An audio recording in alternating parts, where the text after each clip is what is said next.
Good morning, everyone. Thank you so much for being here this morning. My name is Claudia Sanchez, as some of you may know who have been on our webinars before. Today, I was able to nail down some time with Catherine Schifferly, our founder and CEO over here at WorkTruck Solutions. Catherine, thank you so much for being here this morning with me.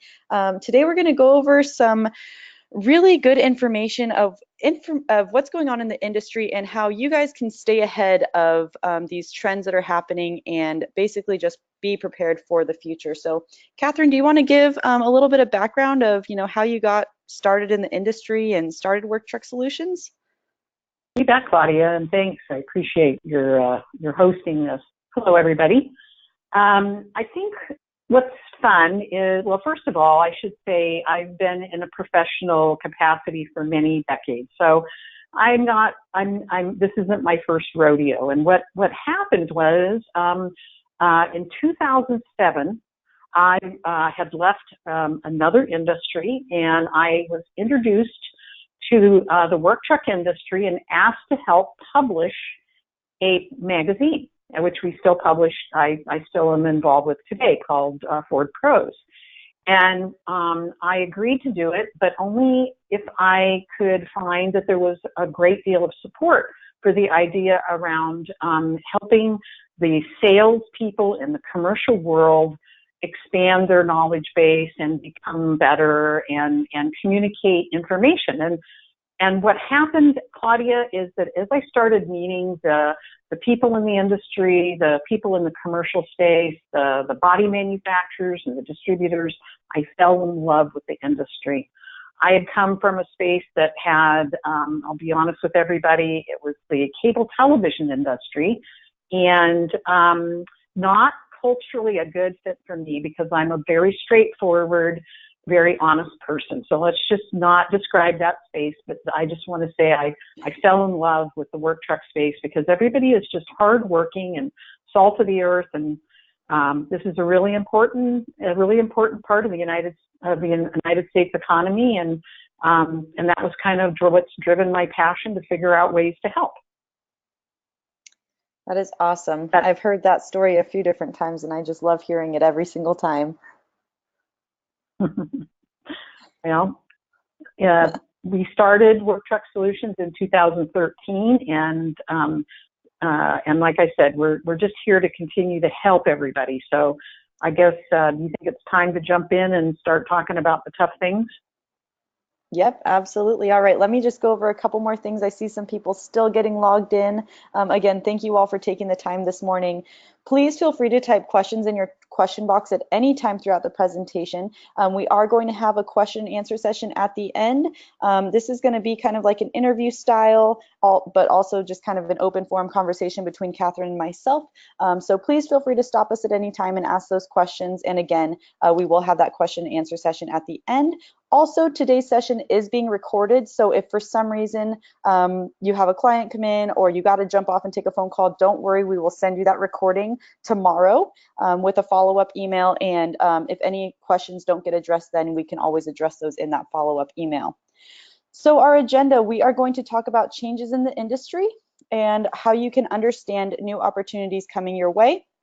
Then we will have that question and answer session and a few closing statements. So let's just go ahead and get jumped right into it.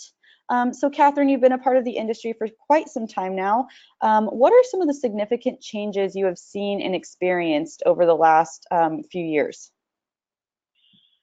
So Claudia, let's start off by kind of framing it. I mean, there's the automotive industry in which all dealers, of course, all franchise dealers, of course, participate. And you know, Work Truck Solutions and myself are hyper focused on the commercial side of it. But as a result, of course, we've learned a lot about how a dealership operates and what's going on there, and made ourselves more and more knowledgeable. And I think what I've observed over the last year, especially, is a great deal of concern. I wouldn't quite call it Chicken Little yet. But there's a great deal of concern on what's going to be happening overall in the in the automotive space, right, with dealerships. And personally, and I just so you know, and everyone on the call knows, I've been spending a lot of time, talking outside of the specific space.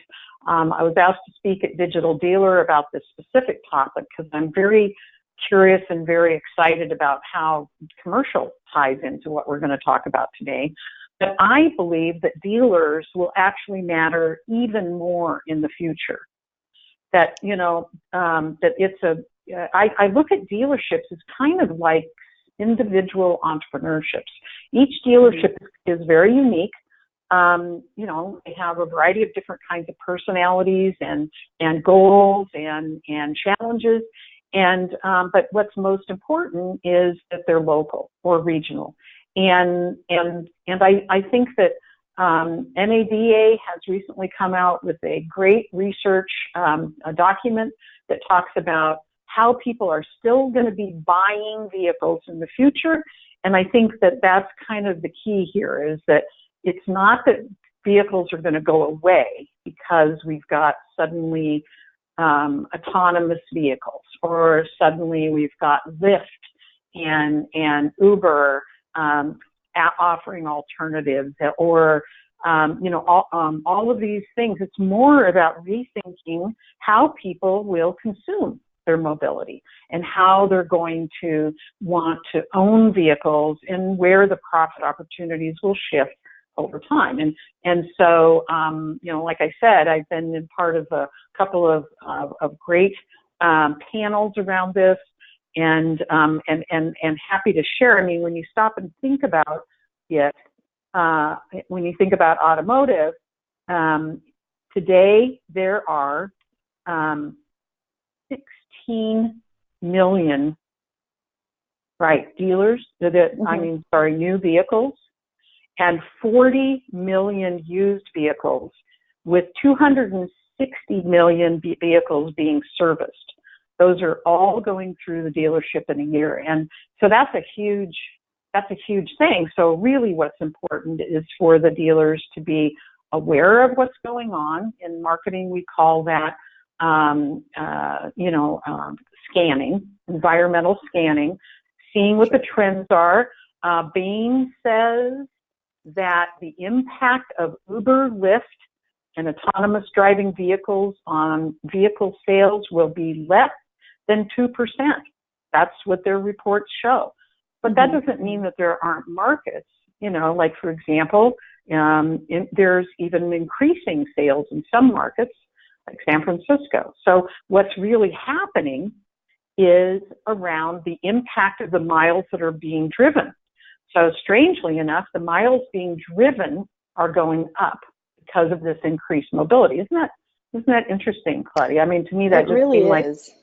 Yeah, it's like, okay. Well, if that's true, then, what are some of the other things? Well, telematics is going to be really big. Driving cars autonomously is going to require increasing data, increasing connection. We all know that AI has to be working correctly and all of that. But also in that transition period, that gathering of data through telematics is going to make a big difference in how cars are perceived and their roles and what buyers are going to be interested in. It's already impacted the service fleets. But what's interesting on that as well, too, is I found out that I thought by now that, a lot of the big fleet management companies would be using telematics, like adopting them. But and I can't tell you which fleet management company I talked to the other day, but they're a very big one. They have under 10% of their fleets using telematics at this point. Whoa, that doesn't seem like the smartest move. Well, but it really is. It's really about how change happens. Right? Mm-hmm. I mean, we all know, especially being in a industry like the work truck industry, we all know that change happens slowly. Well, guess what? As much as we see on the consumer side of small items and technology and communication and all of that changing really rapidly and quickly, manufacturing doesn't change that fast. And especially in a space where today it's very difficult for the OEMs to even know what the finished vehicle is that customers are purchasing. In other spaces, that's the first thing that a marketing group does is they understand who's buying what. Well, that's a big challenge still, right? Mm-hmm. So stepping back to the dealership a little bit, redefining the dealership is important, of course, making sure that they're continuing to use their brand to overcome that kind of transition and looking for opportunities. And so I'm going to use just a little example of how long change takes, right? So strangely enough, so I'm going to ask you to guess. I know that's not fair to put you on the spot like this, but it's how long ago do you think the first truly functional and commercially viable electric vehicle was available? How many years ago? Oh man. For commercial or just in general? Well, I mean commercially viable. They could manufacture it, not somebody went and built it in their garage or something like that. Somebody was actually manufacturing. You know, I'm Anytime. I feel like it was only in the last few years. I don't even think that it's been very long. It was 15 years ago that the Oh first wow. commercially viable. Yeah, I know. So when you stop and think about rates of change, so I'm going to ask you another quick question. What percent do you think of all the vehicles out there today are electric vehicles? You know, I mean, they're just now growing in popularity, so I would say they're on the lower percentage of anything. I feel like they're just in the last couple of years they've been booming, and now we're seeing more and more of it coming up on the Mm-hmm. commercial side of things to match, all of the needs Mm-hmm. of protecting our environment. So I'm going to guess that it's a pretty low percentage. How about 0.8? Wow. So when we talk about the pragmatic rates of change that happen, it's really, I would never want anybody to be, dig a hole in the sand and put their head in it because change is definitely happening. But the good news is that by being aware of what's going on and knowing that change is happening over time, it gives people a really big opportunity. So I'm going to give you one more example of what we're seeing happen, but kind of looking under the covers. Okay. So what do you think the wage is of an Uber driver today? Hourly or just like, Hourly. um, I'm going to say about $15 an hour. $3.37 an hour. Wow.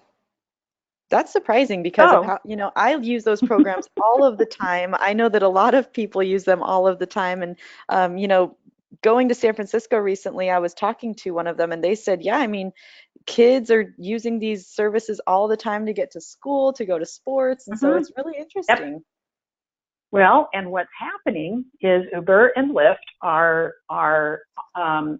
supplementing, offsetting that to build their business to the tune of over $100 million a month. Wow. So just, to me, I just wanted to start off by kind of giving everybody this view of the extremes, right? Of what we're seeing and what we think is happening and everything. And then kind of a little look under the sheet that says, but, wow, how long can that last? Or how much more time will it take for that to happen? Right. So Absolutely. again, it's about being smart about seeing what the opportunities are. Now, I'm about ready to jump subject. Did you have a question that you wanted to ask? Yeah, let's Wasn't jump sure into if a it was real quick time to do poll that. question. Yeah. So, guys, I'm going to put up a question up on the screen right now. If you guys could just answer this. So, how many of your customers do you think searched online for the vehicle they need before going to your dealership? There's 3 options there. So, go ahead and put your best guess in there, or even if you actually know that the majority of your customers are or are not, go ahead and put those answers in there. I'm going to leave it open for just a few more seconds. So do you Little, just play music like dun dun dun right? I dun know. dun dun? We have We have almost 70%. Get those last answers in there, folks. All right, I'm going to go ahead and close it and I'll display the results really quick. So it looks like a lot of Well, you are on the same page. 50% yep. or more looks like it's winning. So me and Catherine actually were just having a conversation about this, and statistics are showing that almost 90% of people are shopping online before they ever go to the dealership. And this is a very interesting statistic because people are actually only visiting a maximum of 2 dealerships, but really they're only going to one because they find what they need online. So I am so proud of all of you that you really have that grasp of what's happening out there. That's the biggest change. You asked me. I know I came the long way around, Claudia, but that to me is, for our audience, the single biggest change that's happened in the last 5.5 years since we started Work Truck Solutions is that early on it was all about, we believed that something could happen. Now it's, honestly, it's happening. You need to be there. You need to have your inventory available, because that's the way people are shopping now. And not just consumer shoppers, but B2B shoppers. They expect it. So, so what does that mean in this opportunity space? So I'm going to just talk a little tiny bit about my love of life, like I told you, the work truck industry. In 2017, it was a $133 billion industry. That's big. What that means is that 1 out of every 10 vehicles out there is a work truck, and that in 2017, they sold about 3 million vehicles.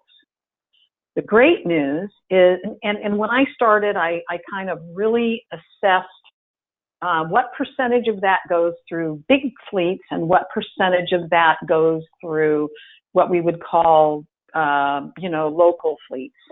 And at the time, it was about 50-50.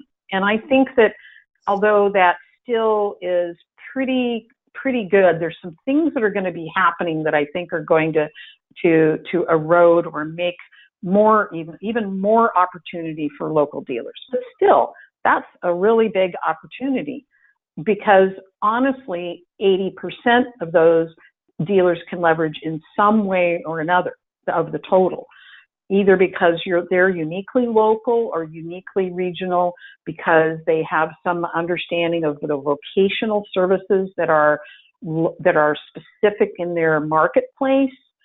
There's some kind of safety or roadway projects going on. And of course, another big change that is happening is final mile service and delivery. And what I mean by that, if you haven't heard that term, it means that with all the ordering online, there's more and more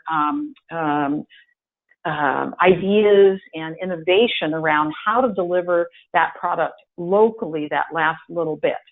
And I think that, when you think about some of the models that are floating out there, what are called consumer fleets, which is where consumers share vehicles to do commercial activities, or even on the retail side, things like what Clutch Technologies is doing, which is where consumers can pay for access to vehicles from a dealer but not actually own any of them, but then go in and trade them off. There's a lot of that kind of stuff going on that ultimately is going to provide a lot of really great ideas around solving these continuing providing solutions for these continuing opportunities.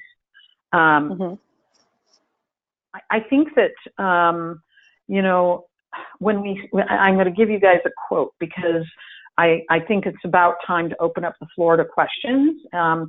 I get really excited about this, but every dealer out there is unique. And honestly, in addition to just loving the industry, I actually love dealers, because every dealer is unique and has their own goals. And that's our challenge and our mantra, to be consultative. But I love this quote from Charles Darwin. It is not the strongest of the species that survive, nor the most intelligent, but the one most responsive to change. And I love that quote, because it really is true. And you know, getting together in groups like this and talking about what the opportunities are and continuing to kind of float these and hoping that we can discover ways, like, for example, we're working on ways in the system to offer your consumers more ideas around shopping experience, right? So there's a lot of that going on. Anyway, I guess I would like to now turn it over to you, Claudia, and you can kind of open up the floor. Perfect. Yeah, you guys feel free to type in those questions at any time. We want to be very cautious of your guys' time. We know how busy you guys are, so we don't want to take up too much time. And Catherine, thank you. That was such great information that, you know, it's hard because we see all these articles coming out and all of these big statements being made, like, you know, Ford recently predicted in their most recent press release, I think back in April, that they're going to be moving to a more commercial focused model where they're going to mostly be producing SUVs, pickups, and commercial vehicles, because that's a space where they see huge opportunity. You know, we're starting to see vehicles become electrified and autonomous, and telematics really being pushed, and a lot of people don't really understand. So what does that mean for me? Is this going to be like a huge arm and a leg thing for change? And I think that it was just really awesome that we're addressing this and seeing that, you know, there's time to prepare and there's things that can be done to prepare. So don't let all this news just freak you out and think that everything's going to happen at once. Let's all agree that there's never going to be an autonomous car or van or truck that's going to drive to your house and fix your plumbing, right? Commercial as a business is future-proofed. Mm-hmm. I would like to just modify what you said about Ford just a tiny bit. Sure. I think that they definitely see commercial opportunity, but I think they're also looking at buyer behavior around the types of vehicles on the consumer side. I'm not sure everybody agrees with them that getting rid of a lot of the sedan models is a good idea, but they're seeing the highest, you know, consumer purchases in SUVs and trucks. So other than, of course, Mustangs, right? So that's really what's driving that. And but it does fit in nicely with what we're talking about, which is the focus is going to be on how to help local businesses have a better search, buying, and consuming experience. And what does that look like for specifically for your marketplace? Where are the opportunities that will connect your dealership more and more to what's going to be happening, right? Right. Yeah.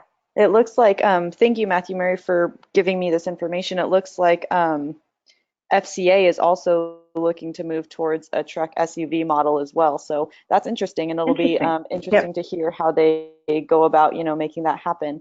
So I have one question here from Scott. How do we keep this news from freaking out our customers? I think that is an excellent question, Scott. Would you like to tackle that one, Catherine? You betcha. In fact, it's really funny. So just so you guys all know, my husband and I are baby boomers. And so we talk about a lot of stuff. And one of them was recently just this. We were driving around. I have a Mustang, and he has a F-150. Sorry, all those FCA people there. But, you know, change may happen. But we were talking about that because, and you know what? We really felt that it was as much around consumer anger. I get angry at the design of the sedans having very poor visibility. Right. Now, I don't, you know, this is just a personal opinion, but to me, when you look at data and you find that people are going to SUVs and to trucks, I think it has a lot to do with how comfortable they feel in them and how much safer they feel in them and stuff. So honestly, and I know that Ford said they're still going to have the Focus and the or at least one or so models of the Focus and the Mustang. So if I had a customer that said, "Oh, I'm worried about what I'm hearing," I would jump on it and say, "Tell me about your use cases. Tell me what you like about having a car and what you use it for. And I would show them that their use cases can still be met.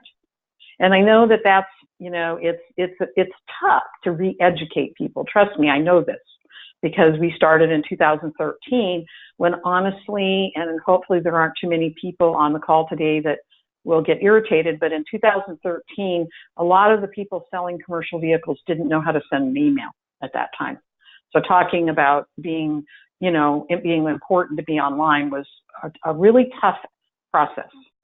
So does that make sense to you, Claudia?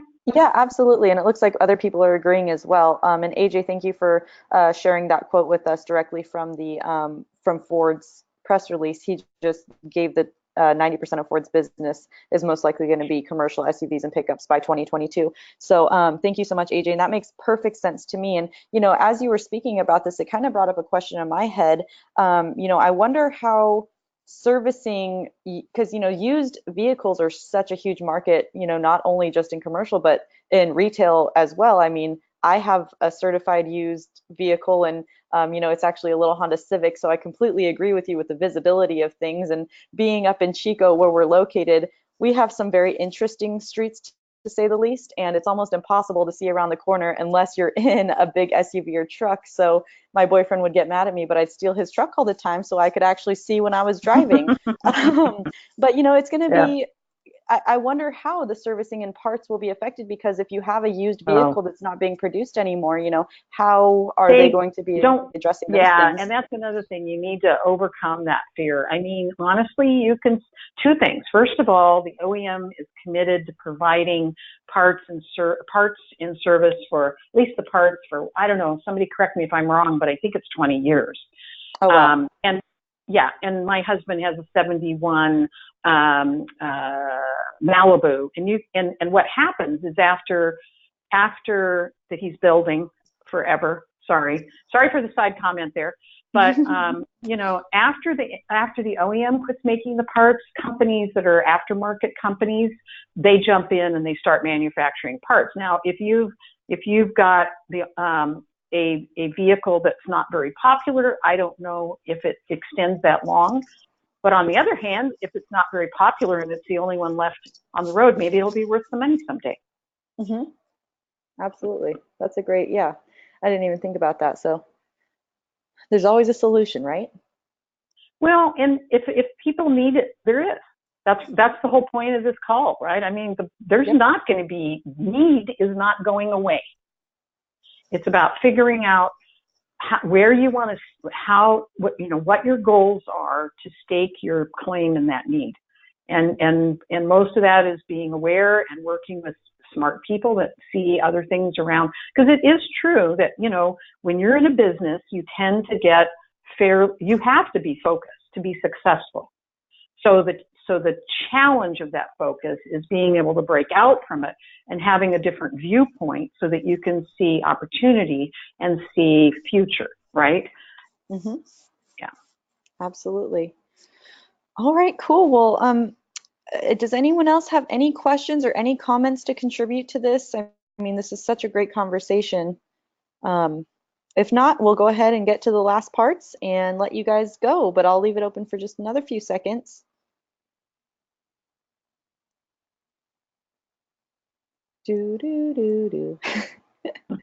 All right, guys, I'm going to go ahead and close out the questions then. Thank you, everyone, for contributing and asking such great questions.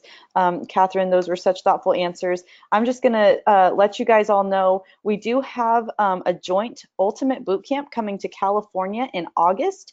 We are going to be working with Ken Taylor at Commercial Truck Training to put on this Bootcamp. It's in Roseville, California. We are actually giving $150 off registration overall. It's a fantastic training. Whether you've been in the industry for a really long time, this is your career, you love this, you are super experienced and super successful, there's always something new to be learned.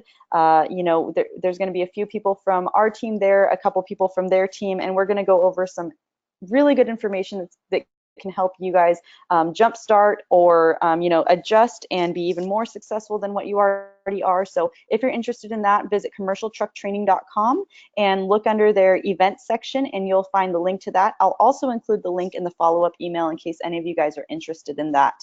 So we hope to see you guys there, especially if you're close to the West Coast. It'll probably be financially the best option for you since most of their boot camps are on the East Coast. And Claudia? then just a couple, yep. Let me just offer another thing. I hate having a great session like this without having some kind of deliverable. And I would like to remind everybody who is currently a Work Truck Solutions dealer that if you would like some one-on-one discussion around direction and goals and stuff like that, your DSC would be happy to hear that. And then they could actually engage other people in the company to help augment any kind of custom look at your market, at how you should be marketing, and other ideas. So I just wanted to make sure that everybody knows that that's something available to them. Absolutely. Thank you for that. And guys, just the last couple things, just a reminder that we did record today's session and we will send that out in a follow-up email to you all. You can always check out those recordings on our YouTube channel as well. I'll be sure to include the link to all of our past webinars so you guys can check those out. There's also some great little short self-service training videos on our YouTube channel in case you guys ever forget how to use any of the tools or need to find something on the back end of your Work Truck Solutions site. For those of you who are signed up with our service, they're really short. They're actually all under 10 minutes. So they walk you through step by step on how to be able to do different things.